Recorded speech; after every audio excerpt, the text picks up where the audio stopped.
Mipadayon sa pagpamatuod sa kadasig ug maayong pagpanerbisyo ang dakbayan sa Bayawan. Nakadaog og daghang dungog sa yukbog pasalamat 2025 Regional Awards Rights sa Civil Service Commission Regional Office 7 nga gipaygayon sa Marco Polo Plaza, Cebu. Dakong garbo nga gisaulog sa syudad ang mosunod nga mga kadaugan. Early Childhood Care and Development Program Team, Regional Winner ug Nominee sa Gawad Lingkod Bayan ng Pangulo. Bayawan City Persons with Disabilities Program Team, Regional Winner ug Nominee sa Gawad Pag-asa. Bayawan Agricultural Development Centers Cluster Management Team, Regional Winner, Nominee ug Semi-Finalist sa Gawad Lingkod Bayan ng Pangulo.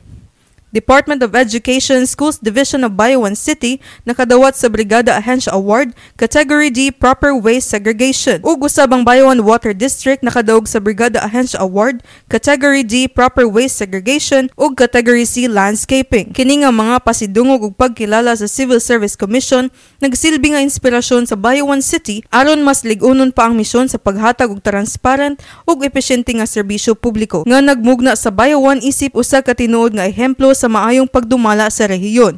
Kini si John Christine Rowello gikan sa Media Bureau, Ibayaw Bayawan, kita ang Bayawan.